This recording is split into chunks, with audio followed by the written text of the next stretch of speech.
Surendra sir, మన first look poster లాంచ్కి ఏర్పాట్లన్నీ పూర్తయినట్లేనా? అవుతున్నాయి సార్. శ్రేయాస్ మీడియా వాళ్ళు బాగా చేస్తున్నారు. వాళ్ళుండగా మనకి ఏ టెన్షన్ లేదు సార్. Hi sir. రాసిద్దు కూర్చో. ఏంటి ఎలా ఉన్నావు? బాగున్నాను సార్. సార్ ఇందులో మూవీ ప్రమోషన్కి సంబంధించిన కొటేషన్ ఉంది, మీరు ఫ్రీగా ఉన్నప్పుడు ఒకసారి చదవండి సార్. ఓకే సిద్ధు, మొన్న నువ్వు ప్లాన్ చేసిన ఇంటర్వ్యూకి చాలా మంచి రెస్పాన్స్ వచ్చింది. చాలా మంది డిస్ట్రిబ్యూటర్స్ ఫోన్ చేసి మేం కొంటాం అని అడుగుతున్నారు. ఓహ్, బట్ నేను అమ్మదలుచుకోలేదు, ఎందుకంటే సినిమా బాగా వచ్చింది కదా. ఫోన్ రిలీజ్ చేద్దాం అనుకుంటున్నాను. ఎలాగైనా మీరే ఈ సినిమాని బాగా ప్రమోట్ చేసి పెట్టాలి. తప్పకుండా సార్, మా నుండి ఎంత చేయాలో అంత ఎఫర్ట్స్ పెడతాం. ఫస్ట్ లుక్ ఎప్పుడు అనుకుంటున్నారు సార్? నెక్స్ట్ వీక్ చేసేద్దాం.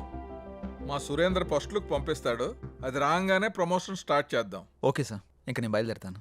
ఉంటాను sir. Good luck. Thank you sir. మన Ayodhya cinema super duper hit అయింది. నీకు అర్థమైందా? Thank you sir, thank you.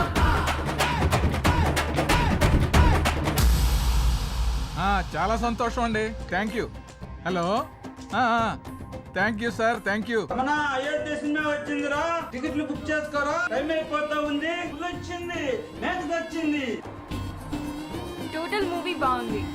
బాగుంది, ఒక్కొక్క సీను అదిరిందంతే. బాగుంది. ఆయన నా ముల్లపల్లి హవానా సినిమా మాత్రం చాలా బాగుంది. అయితే సినిమా చాలా బాగుంది, హిట్ చేయండి. సూపర్ ఉంది, చింపేశాడు. చాలా బాగుంది, నైస్. అబ్బబ్బబ్బబ్బబ్బా, అయోధ్య లాంటి cinema never before ever after. మీకు అర్థమవుతుందా?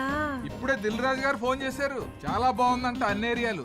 ఆంధ్రానే కదండి, సీడెడ్ నైజాం 3 ఏరియాలు సూపర్ అంట. టోటల్ గా ఈ చిత్రం చాలా బాగుంది.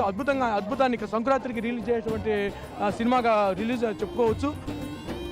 అదే సినిమా అనుకోండి, చంపేసిన సినిమా బొర్ర మీదకి ఆకర్షణలోకి ఎగిరిపోయారు. ఎంతో చెప్పలేము నేనే. సార్ చెప్పండి సార్. సార్ మీరు చెప్తుంది నిజమేనా? నేను ఇప్పుడే వస్తున్నాను సార్. చాలా గొప్ప విషయం.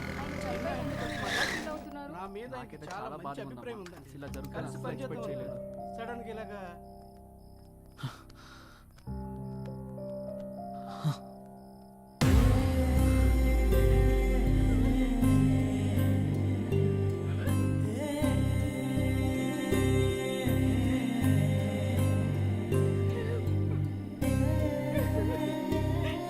ఏం జరిగింది సార్? సూసైడ్ చేసుకున్నారు సిద్ధు. సూసైడా? ఎందుకు సార్? సినిమా రిలీజ్ అయిన రోజే హెచ్డి ప్రింట్ పైరసీ బయటకు వచ్చేసింది. ఇప్పటి వరకు కనీసం 50 లక్షల మంది డౌన్లోడ్ చేసుకుని ఉంటారు. ప్రింట్ బయటికి రావడంతో థియేటర్కి జనాలు రావడం మొత్తం తగ్గిపోయారు. రిలీజ్ అయిన 2వ రోజే మొత్తం కలెక్షన్స్ అన్ని పడిపోయాయి. పైగా అయోధ్య సినిమా కోసం ఆయన 200 కోట్లు అప్పు చేశారు సిద్ధు. అప్పుల వాళ్ళు ఫోన్లు చేశారు. అప్పులు ఎలా తీర్చాలో తెలియక, సినిమా పరిస్థితి ఏంటో అర్థం కాక ఆయన సూసైడ్ చేసుకున్నారు.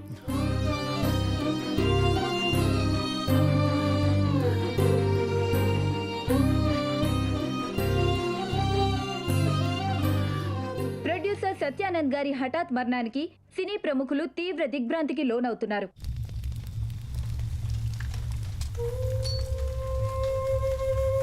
మనం పోయినా మన సినిమా ఎప్పుడు బ్రతికే ఉండాలి. నా ఊపిరి ఉన్నంత వరకు సినిమాలు తీస్తూనే ఉంటాను, సినిమాలు తీస్తూనే పోతాను. పదరా రే, అందరూ వెళ్ళిపోయారా? పదరా. అంత మంచి మనిషి ఇంత సడన్ గా చనిపోవడం ఏంట్రా? సినిమా మంచి హిట్ అయింది, అంతా బానే ఉంది అనుకునే టైంలో అసలు ఈ పైరసీ ఏంట్రా? అసలు ఆ సినిమా బయటికి రాకపోయింటే ఆయనకి డబ్బులు వచ్చేవి, ఆయన బతికేవాడు కదరా. అంతేరా, మార్నింగ్ రిలీజ్ అయిన సినిమాని మధ్యాహ్నం లోపల పరిశీలి చేస్తున్నారా? ఈ ఒక్క సినిమానే కాదురా, ఇంతకు ముందు అత్తారింటికి దారి, గీతా గోవిందం, టాక్సీ వాలా, ఇలా ఒకటేంటి రిలీజ్ అయిన ప్రతి సినిమాని పరిశీలి చేస్తున్నారు. చెప్తాను, చూసేవాళ్ళు చేసేవాళ్ళు అందరూ బానే ఉన్నారు, కానీ తీసేవాళ్ళు ఇలా అయిపోతున్నారు. ఇన్ని రోజులు నాకు ఏదో చేయాలన్న వెళుతుండేది, కానీ ఇప్పుడు నాకేం చేయాలో క్లారిటీ వచ్చింది. దీని వెనకాలన్న ఏ ఒక్క నా కొడుకుని వదిలిపెట్టేదే లేదు.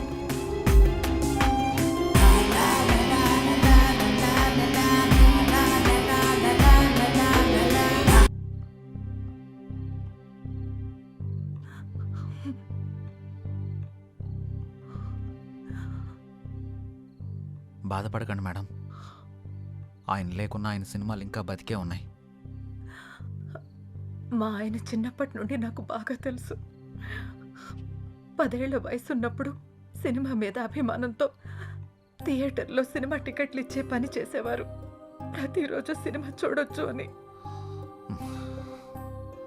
ఆయన తీసిన మొదటి సినిమా ఫ్లాప్ అయ్యాక మనకి సినిమాలు కలిసి రావు అని నేనెంత చెప్పినా వినకుండా ఉన్నదంతా అమ్మేసి రెండో సినిమా తీసి సక్సెస్ అయ్యారు. 350 కోట్లతో సినిమా తీస్తాను అన్నప్పుడు ఎందుకండి రిస్క్ అని అడిగాను. కథ నచ్చింది, ఖచ్చితంగా ఆడుద్దని అప్పు చేసి మరీ తీశారు. రిలీజ్కి ముందు టెన్షన్ పడుతుంటే ఎందుకు తీయడం, ఎందుకు ఇలా టెన్షన్ పడటం అని అడిగాను. సినిమా తీయడం ఒక అదృష్టం, అది అందరికీ రాదు. అందులో ఉన్న ఆనందం చేసేవాడికి మాత్రమే తెలుస్తుంది అని అనేవారు. కానీ చివరికి ఆ సినిమా కోసమే తన ప్రాణాన్ని తీసుకున్నాడు బాబు.